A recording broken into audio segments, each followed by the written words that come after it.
sometimes wonder if people look at me and think, Andy, why on earth should we listen to you about all of this inclusion and diversity stuff?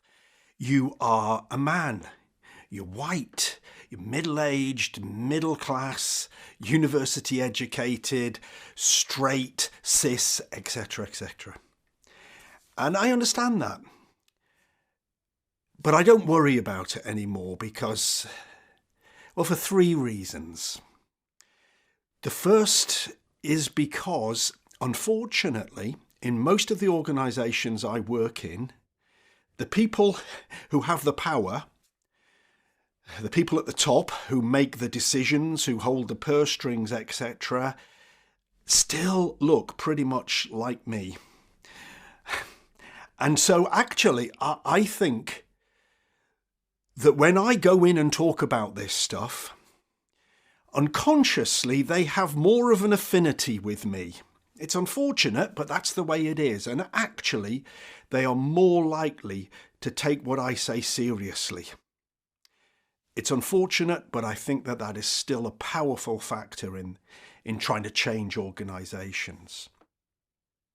The second reason I don't worry about it is because of my own life story. I've spent the majority of my adult life working to develop allyship with many of the individuals and communities who get excluded.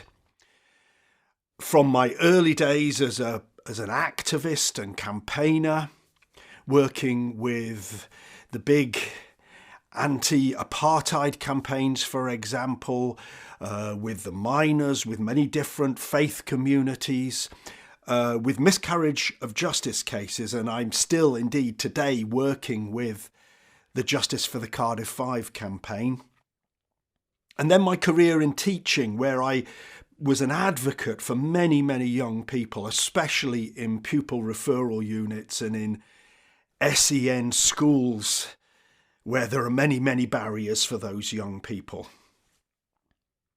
And then my work in prisons, working within adult and young offenders institutions right across the criminal justice system, which gave me an insight into the ways in which people are excluded and how to try and work against that. And indeed in my personal life. Over the last few years, my insight into neurodiversity has increased exponentially because of my own daughter.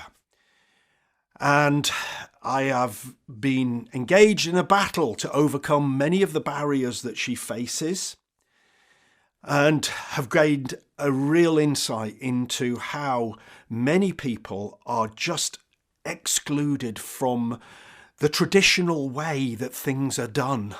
The third reason that I don't worry is because of the years of experience I've had in working in different organisations and my understanding of different organisational cultures, from government level to public sector, private sector, to the third sector, colleges, small charities, and so on. I've had a huge amount of experience in working in these places and how to bring about cultural change.